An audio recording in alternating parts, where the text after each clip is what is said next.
평생을 바쳐 키운 아들은 며느리가 저를 무식한 짐덩어리라 모욕할 때 끝내 침묵했습니다. 그날 밤 저는 결심했습니다. 더 이상 무시당하는 시어머니로 살지 않겠다고요. 아무도 몰랐습니다. 제 낡은 자개장 깊숙한 곳에 30년간 강남 상권을 움직여온 제 진짜 얼굴이 숨겨져 있었다는 것을 부디 끝까지 지켜봐 주세요. 내 나이 65, 박순자예요. 내 이름이죠. 요즘은 내 이름보다 준우 할머니나 어머님으로 불리는 날이 더 많아서 가끔은 내 이름이 뭐였나 싶을 때도 있어요. 내가 사는 곳은 강남, 그 중에서도 제일 번쩍거린다는 동네의 마천루 같은 아파트예요. 창밖을 보면 숨이 턱 막힐 정도로 높은 건물들이 숲처럼 빽빽하게 서 있고 밤이 되면 그 불빛들이 하늘의 별보다 더 환하게 빛나죠. 사람들은 이곳을 성공의 상징이라고 부르더군요. 하지만 나에게 이 화려한 풍경은 그저 그림의 떡, 나와는 아무 상관없는 다른 세상 이야기 같아요. 내 방은 이 넓은 집에서 가장 작고 해가 잘 들지 않는 곳이에요. 창문도 복도 쪽으로 나 있어서 열어봤자 보이는 건 차가운 시멘트 벽뿐이죠. 방 안에는 내가 시집 올 때 혼수로 해왔던 낡은 자개장 하나가 전부예요. 손때가 묻어 반질반질해진 표면을 쓰다듬고 있으면 시장 한 구석에서 나물 팔던 시절, 억척같이 돈 모아 아들 민석이 대학 보냈던 그 옛날이 어제 일처럼 생생해요. 이 자개장만이 내 인생의 역사를 오롯이 기억해주는 것 같아. 차마 버리지 못하고 여기까지 끌고 왔네요. 새벽 5시, 알람 소리 없이도 눈이 저절로 떠져요. 수십 년간 몸에 밴 습관이죠. 거실로 나오면 도시의 소음이 잠든 아파트는 거대한 유령선처럼 고요해요. 나는 발소리를 죽여 부엌으로 가요. 내 아들 민석이, 며느리 지원이, 그리고 금쪽 같은 내 손주 준우가 깰까 봐서요. 오늘 아침은 구수한 된장찌개를 끓이고 고등어도 한 손 노릇하게 구웠어요. 민석이가 어릴 때 제일 좋아하던 반찬이거든요. 밥솥에서 김이 모락모락 피어오르는 걸 보면 그래도 마음 한구석이 따뜻해져요. 내가 이 집에서 쓸모 있는 사람이라는 걸 확인받는 기분이랄까. 하지만 내 기대는 언제나 빗나가죠. 제일 먼저 일어난 준우는 식탁에 앉자마자 태블릿 PC부터 찾아요. 내가 차려준 밥상에는 눈길도 주지 않고 화면 속 요란한 만화를 보며 시리얼을 우유에 말아먹어요. 내가 준우야, 할미가 생선 발라줄게. 밥 먹어야 키 크지라고 말해도 아이는 들은 척도 안 해요. 뒤이어 나온 민석이는 넥타이를 매며 엄마, 나 늦었어. 토스트 한쪽이면 돼. 하고는 우유 한 잔을 단숨에 들이켜고 현관을 나서요. 내가 정성껏 차린 밥상은 거들떠보지도 않죠. 마지막으로 나온 며느리 지원이는 인상을 찌푸리며 한마디 해요. 그 말이 내 가슴에 비수처럼 꽂히는 걸 알면서도 매일같이 반복하죠. 어머님, 이런 건 이제 촌스러워요. 아침부터 냄새나게 그냥 유기농 샐러드면 충분해요. 그 말을 들으면 방금까지 따뜻했던 부엌 공기가 순식간에 얼음장처럼 차가워져요. 나는 아무 대답도 못하고 고개를 떨궈요. 촌스럽다. 내 평생의 정성과 사랑이 담긴 밥상이 이 집에서는 그저 냄새나는 촌스러운 것이 될 뿐이네요. 그들이 떠난 텅 빈 식탁에 홀로 앉아 남은 밥을 물에 말아 꾸역꾸역 넘겼어요. 음식을 버리면 벌 받는다고 배웠거든요. 오전 내내 집안일을 하고 나니 허리가 끊어질 듯 아팠어요. 그때였어요. 주머니 속 낡은 폴더폰이 요란하게 울렸어요. 화면을 보니 옥자라는 이름이 떠 있었죠. 가락시장에서 평생 같이 장사했던 내 오랜 친구예요. 얼마나 반가웠는지 몰라요. 여보세요? 옥자야, 나다. 목소리가 절로 높아졌죠. 옥자의 구수한 목소리를 듣는 것만으로도 숨통이 트이는 것 같았어요. 우리가 언제 막걸리나 한잔 해야지. 밭에서 캔 쑥이 얼마나 향기로운지 그런 시시콜콜한 이야기를 나누던 참이었어요. 그런데 거실에서 TV를 보던 지원이가 휙 다가오더니 내 손에서 전화기를 낚아채더군요.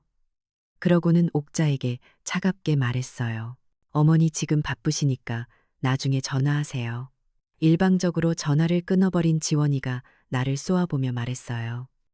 어머님, 제가 말씀드렸잖아요. 그런 시장분들이랑 어울리지 마시라고요. 우리 준우 교육에 안 좋아요. 여기는 강남이에요.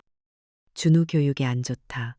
옥자가 어떤 사람인데 자식들 5을 혼자 힘으로 키워내고 굳은 일마다 않고 정직하게 살아온 내 소중한 친구인데 그저 가난하고 배우지 못했다는 이유로 내 아들의 집에서는 준우 교육에 해로운 사람이 되어버렸네요. 나는 아무 말도 못하고 돌아섰어요. 등 뒤로 지원이의 한숨 소리가 들리는 것 같았죠. 내 친구와 나눈 몇 분의 통화가 이 집의 품격을 떨어뜨리는 일이 되어버린 거예요. 오후에는 잠시 외출을 했어요. 며느리가 심부름을 시켰거든요. 백화점에 가서 준우 옷을 환불하고 마트에서 유기농 식재료를 사오라고요. 백화점 계산대 앞에 길게 늘어선 줄을 기다리는데 앞에 선 젊은 엄마들이 스마트폰으로 무언가를 보며 웃고 있었어요. 가족 단톡방이라는 화면이 얼핏 보였죠. 문득 우리 집 단톡방이 생각났어요. 물론 나는 거기에 없어요. 스마트폰이 있긴 하지만 작은 화면에 깨알 같은 글씨를 치는 게 너무 힘들고 휙휙 지나가는 대화를 따라갈 수가 없었거든요. 언젠가 민석이에게 나도 너희들 이야기하는데 끼고 싶다고 했더니 에이, 엄마는 그냥 전화하면 되죠. 단톡방은 젊은 사람들만 하는 거예요. 라며 웃어 넘기더군요. 그 후로 나는 우리 가족에게서 투명인간이 된 기분이었어요. 그들끼리 여행 계획을 짜고 주말 외식 장소를 정하고 중요한 결정을 내리는 동안 나는 언제나 마지막에 통보를 받거나 아예 모르고 지나갈 때도 많았죠. 나만 빼고 모두가 연결된 세상, 그 세상에서 나는 외딴 섬이었어요. 마트에 가서는 또 한 번 서러움을 겪었어요. 계산대 앞에 키오스크라는 기계가 떡하니 버티고 서 있는데 도무지 어떻게 해야 할지 모르겠더라고요. 화면을 눌러보지만 자꾸만 이상한 화면으로 넘어가고 뒤에 선 사람들이 짜증 섞인 눈으로 쳐다보고 결국엔 젊은 직원 한 명을 붙잡고 사정사정해서 겨우 계산을 마칠 수 있었어요. 그 직원의 귀찮다는 표정이 마치 내가 세상에 필요 없는 낡은 기계라도 된 것 같아 얼굴이 화끈거렸죠. 그리고 또 생각났어요. 지원이는 가계부 앱으로 내가 쓰는 돈을 전부 감시하고 있다는 걸요. 내가 시장에서 콩나물 한 봉지를 사도 그 내역은 바로 지원이의 스마트폰으로 전송돼요.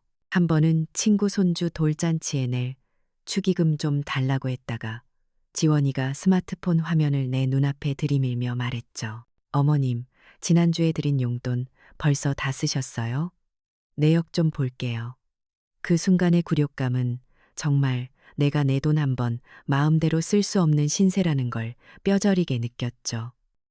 그날 저녁 웬일로 온 가족이 식탁에 둘러앉았어요. 민석이가 기분이 무척 좋아 보였죠. 자기가 투자한 주식이 대박이 났다며 신이 나서 떠들었어요. 엄마, 내가 그랬잖아요. 요즘은 이렇게 돈 버는 시대라고요. 단 며칠 만에 월급보다 더 벌었다니까요. 며느리 지원이도 옆에서 거들었어요. 어머님도 이제 아셔야 해요. 아끼고 저축만 하는 시대는 끝났어요. 나는 아들의 들뜬 얼굴을 보며 불안한 마음이 들었어요. 기쁘면서도 한편으로는 걱정이 됐거든요. 내가 시장에서 돈을 벌 때 수많은 사람들이 한순간의 욕심으로 평생 모은 돈을 날리는 걸 봐왔으니까요. 나는 조심스럽게 입을 열었어요. 민서가 그래도 계란은 한 바구니에 담는 게 아니라고 했다. 너무 위험한 데다 돈을 다 넣지는 마라. 내 평생의 경험에서 나온 진심 어린 조언이었어요. 하지만 내 말이 끝나기가 무섭게 민석이는 얼굴을 굳히며 말했어요. 어머니는 요즘 돈이 어떻게 돌아가는지 모르시면서 그런 말씀 마세요. 그 순간 나는 깨달았어요. 이 집에서 나는 더 이상 아들의 인생에 조언을 해줄 수 있는 어머니가 아니구나. 그저 돈의 흐름도 모르는 세상 물정 어두운 늙은이일 뿐이구나. 가족의 모든 재정 결정에서, 아니, 모든 중요한 결정에서 나는 철저히 배제되어 있었던 거예요. 그들이 사는 화려한 세상의 그림자, 그게 바로 내 자리였어요. 그날 밤 나는 자개장 옆에 웅크리고 앉아 소리 없이 한참을 울었어요. 아들에게 핀잔을 들은 그날 밤 이후로 저는 이 집에서 그림자보다 못한 존재가 되었어요. 그림자는 적어도 해가 뜨면 제 모습을 드러내기라도 하잖아요. 저는 해가 떠도 저도 그저 희미한 그림자일 뿐이었죠. 가족 내의 긴장감은 이제 팽팽한 활시위 같아서 금방이라도 터져버릴 것만 같았어요. 그 불안한 예감은 며느리 지원이에게서 시작됐죠. 지원이는 얼마 전부터 강남 엄마들이라는 모임에 나가기 시작했어요. 그 모임에 다녀온 날이면 지원이는 눈에 보이는 모든 것을 바꾸고 싶어 안달이 났어요. 한 번은 백화점에서 사온 북유럽 스타일의 하얀색 협탁을 거실에 놓더군요. 그러고는 제가 평생을 끼고 살던 손때 묻은 작은 호두나무 탁자를 가리키며 말했어요. 어머님, 저건 좀 버려야겠어요. 집안 분위기랑 너무 안 어울려요. 흉물스러워요. 흉물스럽다니. 그건 제 남편. 그러니까 민석이 아빠가 살아생전에 손수 깎아 만들어준 세상에 하나뿐인 탁자였어요. 투박하지만 단단하고 따뜻한 나무의 결이 그대로 살아있는 그 탁자 위에서 민석이가 숙제를 했고 제가 가계부를 썼죠. 제 인생의 모든 순간이 담겨 있는 물건이었어요. 저는 필사적으로 막았어요. 이것만은 안 된다. 이건 내 아빠의 손길이 묻어 있는 것이야. 제 목소리는 처절하게 떨리고 있었죠. 제 절박한 모습에 지원이는 잠시 주춤했지만 그 눈빛은 여전히 차가웠어요. 시대에 뒤떨어지는 고집불통 늙은이라고 말하는 것 같았죠. 그렇게 집안의 공기는 하루하루 더 무거워졌어요. 지원이의 강남 스타일 꾸미기는 계속됐고 제 흔적이 담긴 물건들은 하나둘씩 창고나 베란다 구석으로 밀려났어요. 마치 제 존재 자체가 지워지는 것 같았죠. 그리고 마침내 제 인생을 통째로 부정당하는 그날이 오고야 말았어요. 늦가을 김장철이었죠. 저는 큰 마음 먹고 김장을 준비했어요. 요즘 젊은 사람들은 다 사 먹는다지만 저는 민석이가 어릴 때부터 제 손으로 담근 김치만 먹고 자란 걸 아니까요. 좋은 배추와 물을 고르고 최고의 고춧가루와 젓갈을 사기 위해 며칠을 꼬박 시장을 돌아다녔죠. 베란다에 커다란 고무 대야를 펴놓고 배추를 절이고 양념을 버무리는 내내 저는 행복했어요. 고된 줄도 몰랐죠. 돌아가신 친정어머니가 가르쳐 주신 그대로 정성을 다해 속을 채우고 항아리에 차곡차곡 담았어요. 이 김치가 익어갈 때쯤이면 우리 아들이 얼마나 맛있게 먹을까. 그 생각 하나만으로도 피로가 싹 가시는 것 같았어요.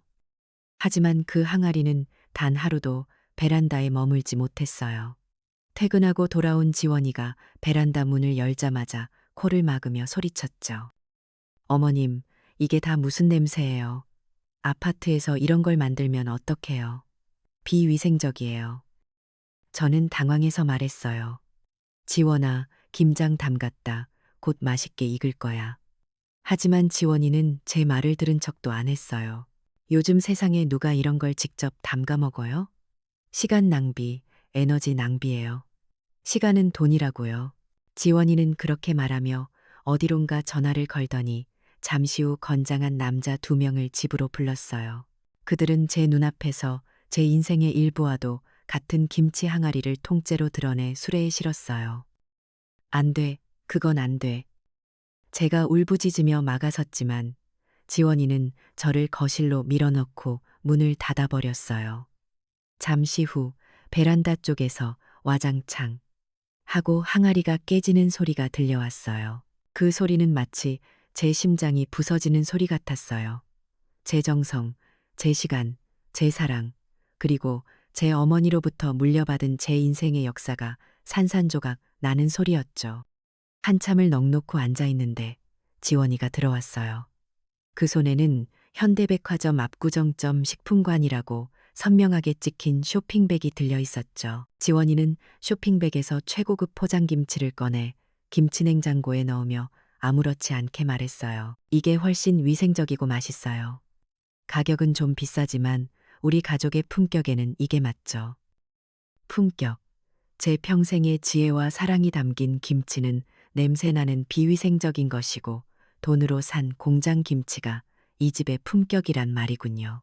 그날 이후로 저는 밥을 먹어도 맛을 느낄 수가 없었어요.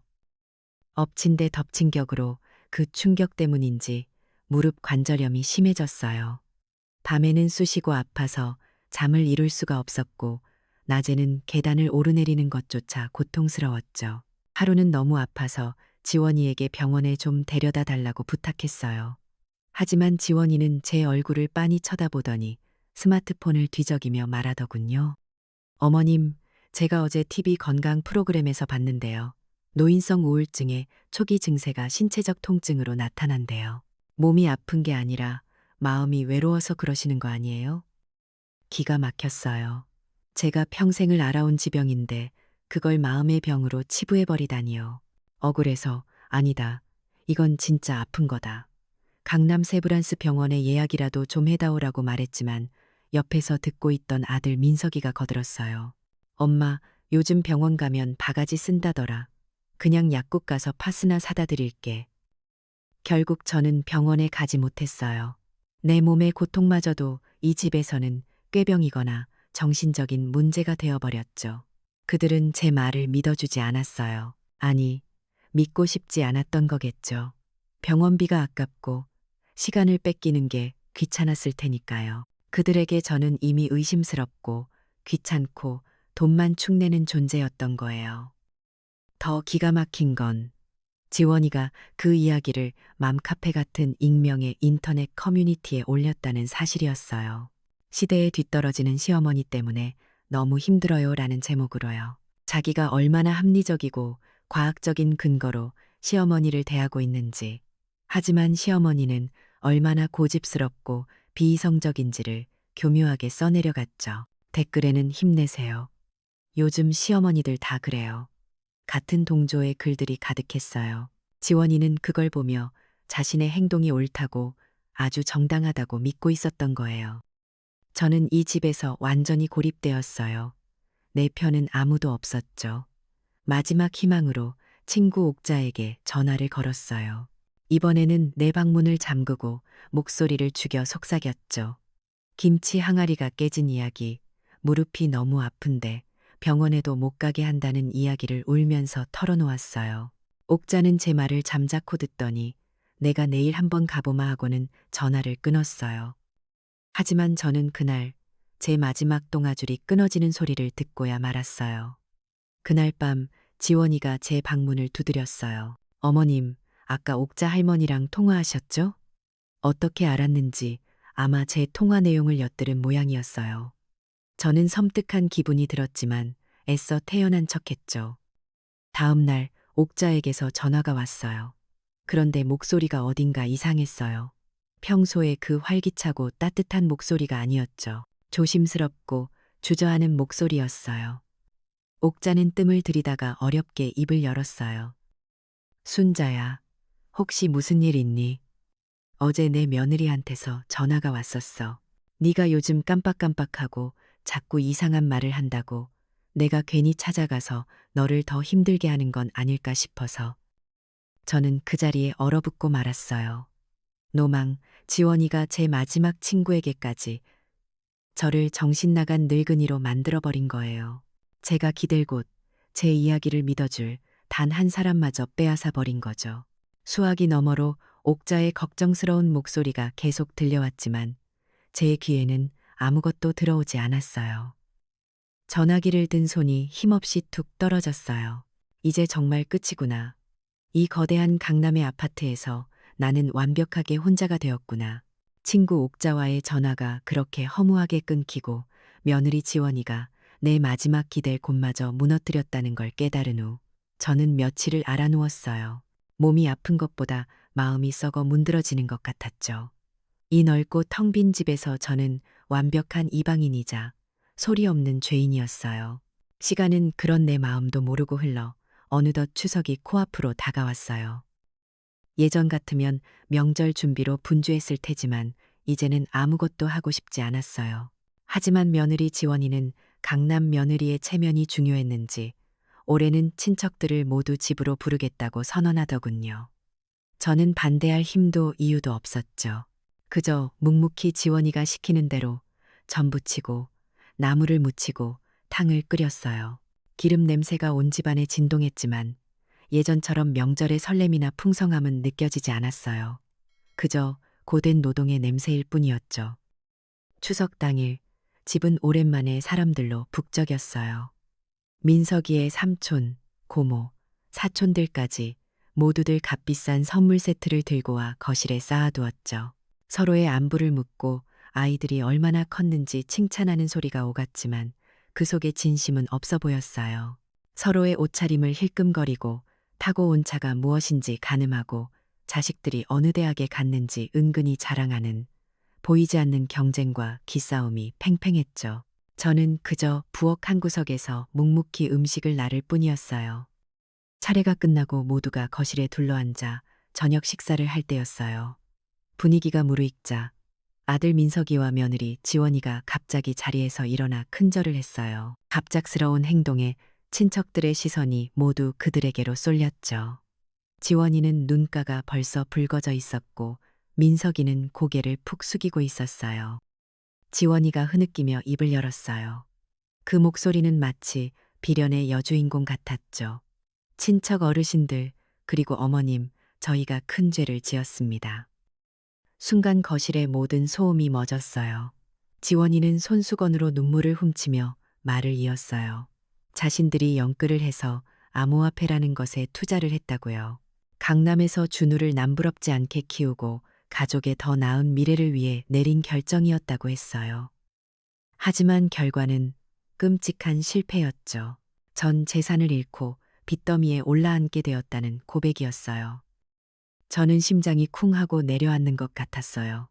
내 아들이, 내 며느리가, 하지만 그것은 시작에 불과했어요.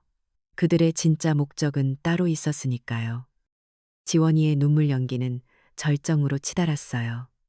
제 앞에 와서 털썩 주저앉으며 제 손을 잡고 울부짖었죠. 어머님, 저희가 정말 잘못했어요. 어머님 말씀대로 조심했어야 했는데, 하지만 저희 이대로 길거리에 나은 게 생겼어요. 준우는 어떡해요? 그건 저에게 하는 말이 아니었어요. 방 안에 있는 모든 친척들을 향한 계산된 연극이었죠. 아니나 다를까 분위기는 순식간에 지원이와 민석이를 동정하는 쪽으로 흘러갔어요. 고모가 먼저 입을 열었죠. 아이고, 민석아. 어쩌다가 그런 실수를 했니? 그래도 젊었을 때 하는 고생은 사서도 한다잖니. 삼촌도 거들었어요. 그래, 지원이 말 맞다나 다 잘 살아보려고 한 거 아니겠냐. 부모가 돼서 그 정도도 못 해주냐? 그 말의 화살은 정확히 저를 향해 날아왔어요. 순식간에 저는 아들의 실패를 외면하는 냉정한 어머니가 되어 있었죠. 그때 민석이가 입을 열었어요. 사실 어머님 명의로 된 낡은 아파트가 하나 있잖아요. 지금 월세 받고 있는 음마 아파트요. 온몸에 피가 차갑게 식는 기분이었어요. 그 아파트는 제게 남은 마지막 보루였어요. 남편이 세상을 떠나기 전 제 노후만큼은 자식에게 손 벌리지 말고 당당하게 살라며 남겨준 유산이었죠. 거기서 나오는 월세 몇 푼은 제가 유일하게 마음대로 쓸 수 있는 돈이었고요. 민석이가 말을 이었어요. 그 아파트를 저희가 몰래 담보로 잡았어요. 죄송해요, 엄마. 저는 아무 말도 할 수 없었어요. 배신감에 목이 메어왔죠. 내 아들이 내 마지막 자존심과도 같은 그 집을 몰래 담보로 잡았다니. 하지만 더 끔찍한 사실이 저를 기다리고 있었어요. 지원이 눈물을 닦으며 말했죠. 담보 대출만으로는 빚을 다 갚을 수가 없어요. 그래서 그 집을 팔아야 해요. 어머님, 저희 좀 살려주세요. 여기 서류에 도장만 찍어주시면 돼요. 지원이는 준비했다는 듯 서류 봉투를 제 앞에 내밀었어요. 저는 떨리는 손으로 서류를 받았지만 눈앞이 흐려져 글씨가 보이지 않았어요. 내가 평생을 바쳐 키운 아들이 내 마지막 남은 재산을 팔아달라고 친척들 앞에서 나를 압박하고 있었어요. 제가 망설이자 거실의 공기가 싸늘하게 변했어요. 친척들의 수군거림이 들려왔죠. 자식이 저렇게 사정하는데 너무하네. 저 낡은 아파트 하나가 아들 인생보다 중한가. 민석이는 스마트폰을 꺼내 제 눈앞에 들이밀었어요. 화면에는 복잡한 그래프와 숫자들이 가득했죠. 엄마, 보세요. 지금 부동산 경기가 안 좋아서 지금 안 팔면 가격이 더 떨어져요. 전문가들이 다 그렇게 말해요. 아들의 목소리는 다급했고 저를 마치 아무것도 모르는 바보 취급하는 것 같았어요. 그래도 저는 차마 도장을 찍을 수가 없었어요. 이건 단순히 집을 파는 문제가 아니었어요. 내 인생 전체를 송두리째 내주는 것만 같았거든요. 제가 끝까지 고개를 젓자 지원이는 준비했다는 듯이 소리쳤어요. 그 목소리에는 더 이상 눈물기조차 없었죠. 보세요, 다들. 어머니가 저 낡은 아파트 하나에 집착해서 우리 가족의 미래를 망치고 있어요. 저 고집 때문에 우리 준우는 길바닥에 나은 게 생겼다고요. 순간 저는 온 세상의 적이 되었어요. 친척들은 모두 저를 비난하는 눈빛으로 쳐다봤고 저는 숨을 쉴 수 없을 만큼 거대한 압박감에 휩싸였죠. 하지만 저를 나락으로 떨어뜨린 것은 따로 있었어요. 제가 끝까지 버티자 마침내 지원이의 가면이 완전히 벗겨졌어요. 그녀는 경멸과 분노가 가득한 눈으로 저를 쏘아보며 악을 썼어요. 이 무식한 짐덩어리. 평생 시장 바닥에서 푼돈이나 만져봤으니 현대 돈의 가치를 알기나 하겠어요. 그 모욕적인 말보다 더 아팠던 것은 그 순간 제 아들 민석이의 모습이었어요. 민석이는 아무 말도 하지 않았어요. 아내의 폭언을 맡기는커녕 제 편을 들어주기는커녕 그저 고개를 푹 숙인 채 바닥만 내려다보고 있었죠. 침묵. 그건 동의보다 더 잔인한 배신이었어요. 그 순간 제 세상이 무너져 내렸어요. 평생을 바쳐 키운 아들은 더 이상 내 아들이 아니었고 피를 나눈 친척들은 나를 심판하는 재판관이 되어 있었죠. 저는 완벽하게 혼자였어요.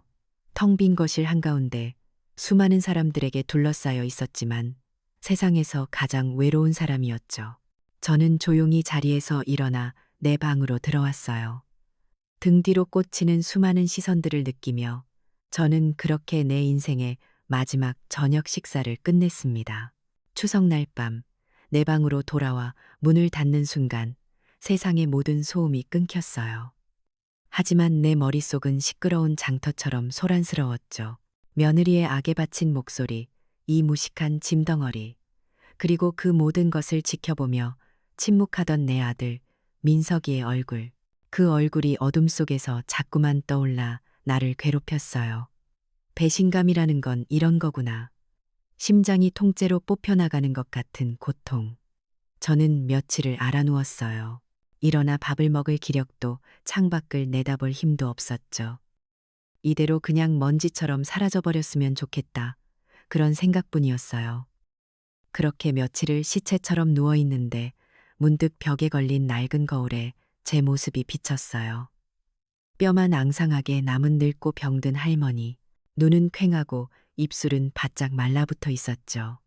가족에게 버림받고 세상에 혼자 남겨진 패배자의 모습, 바로 며느리가 원하던 그리고 아들이 외면하던 제 모습이었어요. 그런데 그 초라한 내 모습을 가만히 들여다보고 있는데 갑자기 가슴속 깊은 곳에서 뜨거운 무언가가 울컥 하고 치밀어 오르는 거예요. 박순자, 이대로 끝낼 거냐? 제 안에 또 다른 내가 묻고 있었어요. 굶주림과 가난 속에서도 억척같이 살아남아 민석이를 키워냈던 젊은 날의 내가, 시장 바닥에서 남자들 틈에 끼어 악착같이 돈을 벌었던 내가 지금의 나에게 소리치고 있었죠. 이렇게 무너질 거면 뭐하러 그렇게 독하게 살았냐고. 이게 내 아들에게 보여주고 싶은 마지막 모습이냐고. 저는 비틀거리며 자리에서 일어났어요. 그리고 방 한 구석을 묵묵히 지키고 있는 낡은 자개장으로 향했죠. 남편이 죽고 어린 민석이와 단둘이 세상에 남겨졌을 때 제가 가장 먼저 한 일은 이 자개장 깊숙한 곳에 저만의 비밀을 만드는 것이었어요. 저는 자개장 문을 열고 켜켜이 쌓인 낡은 옷가지들을 헤집었어요. 가장 밑바닥, 달아빠진 비단보에 쌓인 무언가가 손에 잡혔죠.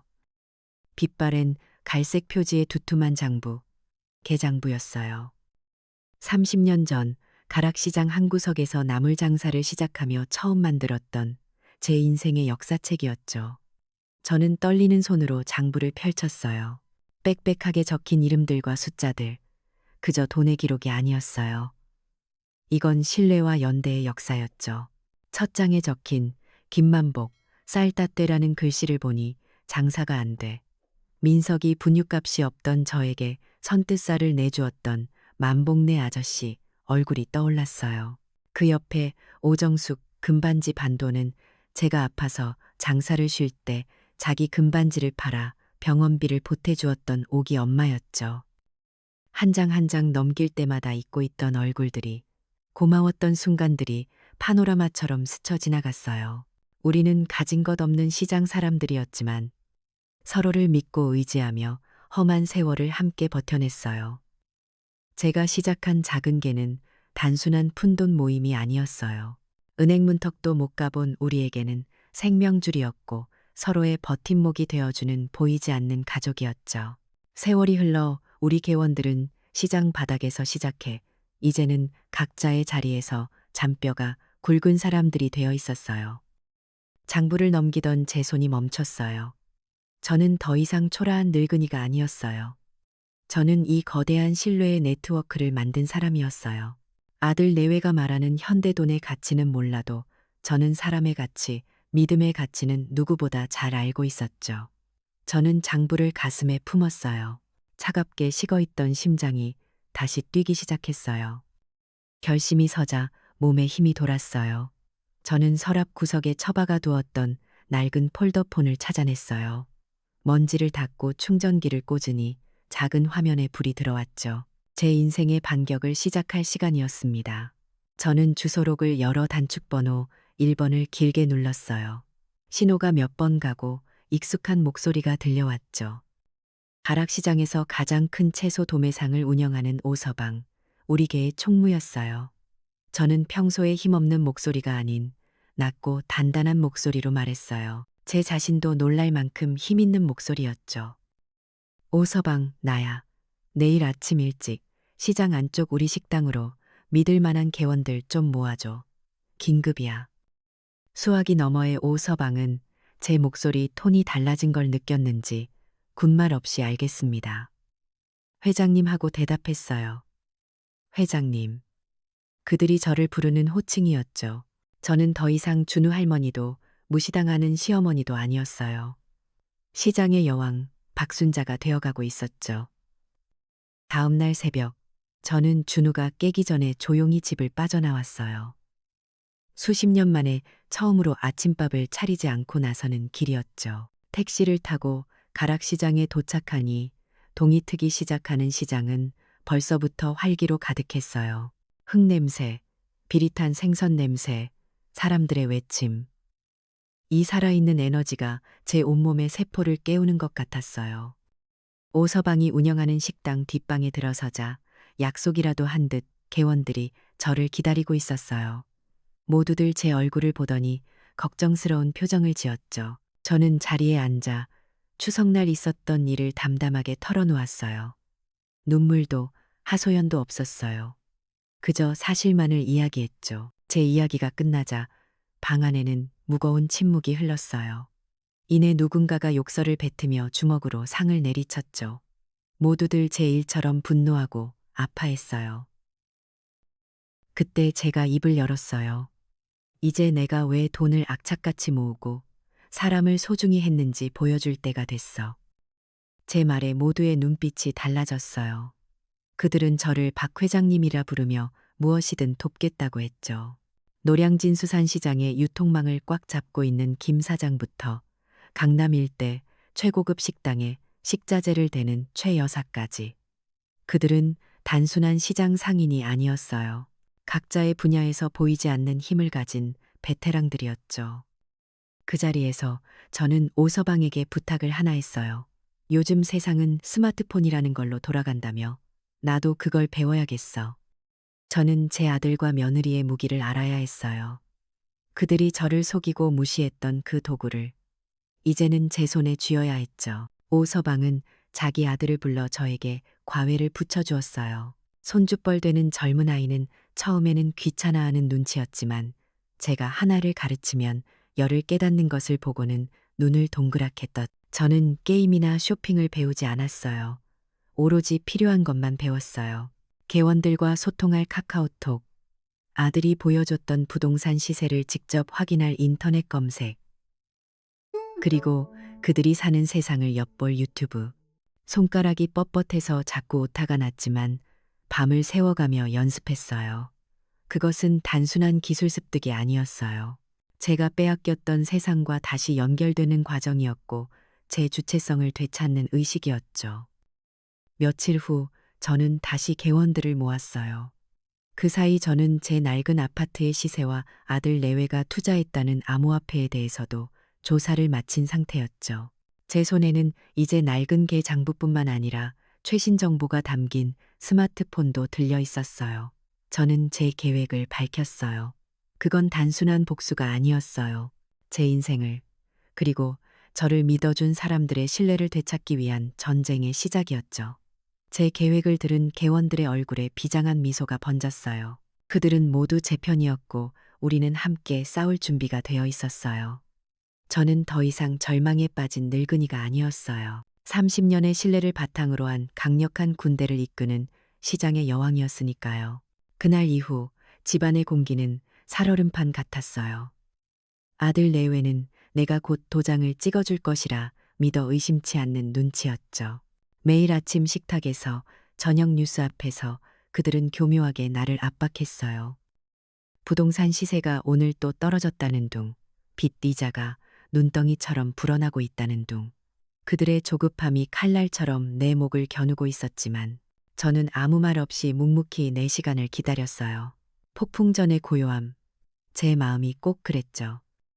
결전의 날은 며칠 지나지 않아 찾아왔어요. 저녁 식사가 끝난 후 민석이와 지원이가 마침내 서류 봉투와 인주를 들고 제 앞에 앉았어요. 지원이는 애써 부드러운 목소리를 꾸며내며 말했죠. 어머님, 이제 저희도 더는 버틸 수가 없어요. 좋은 말로 할 때 결정해 주세요. 그 좋은 말이라는 단어가 어찌나 가증스럽던지. 저는 그들을 물끄러미 바라보다가 제 평생 가장 차분한 목소리로 말했어요.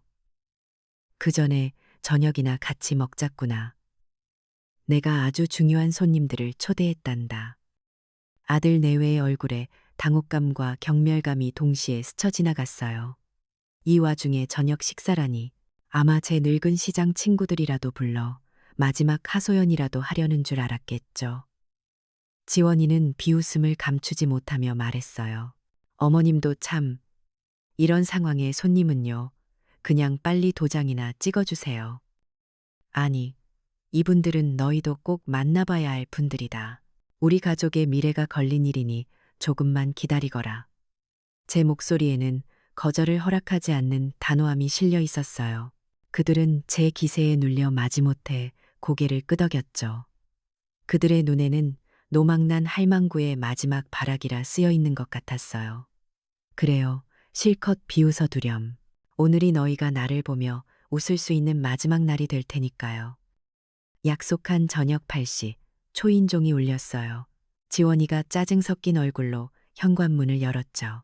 문 앞에는 촌스러운 시장 안악내가 아닌 잘 다려진 양복을 입은 중년의 신사가 서 있었어요. 그의 얼굴을 확인한 지원이의 눈이 커졌어요. 잡지에서나 보던 강남의 최고급 한정식 레스토랑 가온의 오너였거든요.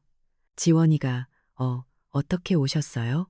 라며 말을 더듬는 사이 남자는 지원이를 거들떠보지도 않고 집 안으로 들어섰어요. 잠시 후 또 초인종이 울렸어요.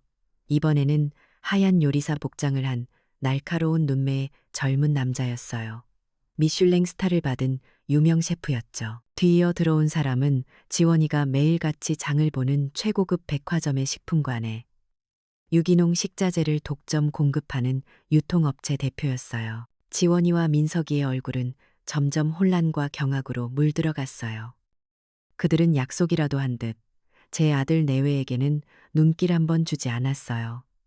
그들의 시선은 오직 거실 소파에 조용히 앉아 있는 저 박순자에게만 향해 있었죠. 그리고 다음 순간 제 아들 내외의 세상이 무너져 내리는 광경이 펼쳐졌어요. 양복을 입은 레스토랑 오너, 하얀 가운을 입은 셰프, 그리고 유통업체 대표까지 강남의 성공한 사람들을 대표하는 그들이 제 앞에서 일제히 90도로 허리를 숙였어요. 그리고 한 목소리로 외쳤죠.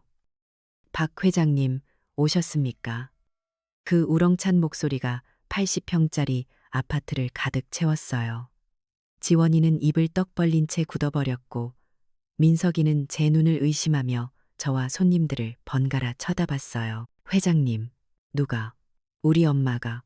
저 무식하고 촌스러운 늙은이가. 그들의 얼굴에 떠오른 수만 가지 질문들이 제게는 너무나도 선명하게 보였어요. 저는 소파에 앉은 채로 내 인생에서 가장 오랫동안 기다려온 한마디를 내뱉었어요. 내 소개를 다시 하지. 제 목소리는 낭낭하게 거실을 울렸어요. 나는 너희가 무시하던 시장 바닥에서 나물이나 팔던 늙은이가 아니다. 나는 30년간 이분들과 함께 너희가 그렇게 살고 싶어하는 이 강남의 먹거리를 책임져온 강남 상인연합의 회장 박순자다. 저는 제 앞에 놓인 낡은 개장부를 가리켰어요. 이건 단순한 장부가 아니야. 30년의 신뢰가 쌓인 역사책이다. 너희는 돈이 전부인 줄 알지만 진짜 힘은 돈이 아니라 믿음에서 나오는 거란다. 우리가 관리하는 자산이 얼마나 되는지 아니? 너희가 진 빚의 수십 배, 아니 수백 배는 될 게다. 이 동네 빌딩 몇 채는 우습게 살 수 있는 돈이지. 민석이와 지원이는 유령이라도 본 사람들처럼 얼굴이 새하얘졌어요. 믿을 수 없다는 표정이었죠. 저는 그들의 마지막 의심마저 부숴버리기로 마음먹었어요. 저는 주머니에서 얼마 전에 새로 산 최신형 스마트폰을 꺼냈어요. 며칠 밤낮으로 연습한 덕에 이제는 제법 익숙하게 다룰 수 있었죠. 저는 은행 앱을 열어 제 계좌 잔고를 보여주었어요. 화면에 찍힌 0의 개수를 세던 민석이의 눈이 경련을 일으켰어요. 이어서 주식 앱을 열어 수십 년간 묵혀둔 우량주들이 만들어낸 어마어마한 평가액을 보여주었죠. 이게 내가 시장 바닥에서 푼돈이나 만져서 모은 돈이다.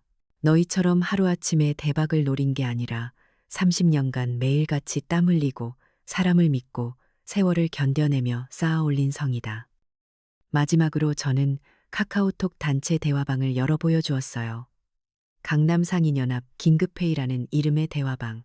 그 안에는 오늘 온 손님들을 포함한 수십 명의 사람들이 들어와 있었고, 모든 대화는 저의 지시를 중심으로 이루어지고 있었죠. 기술은 더 이상 그들만의 무기가 아니었어요. 이제는 제 손에 들린 가장 강력한 증거가 되었죠. 민석이는 다리에 힘이 풀린 듯 그 자리에 주저앉았어요. 하지만 저는 아직 끝내지 않았어요. 제 복수의 마지막 화살은 저를 가장 깊이 모욕했던 며느리 지원이를 향해 있었거든요. 저는 지원이의 눈을 똑바로 쳐다보며 말했어요. 제 목소리는 얼음장처럼 차가웠죠. 지원아, 네가 지난주에 내 친구들이랑 가서 SNS에 자랑까지 했던 그 청담동 프렌치 레스토랑 말이다.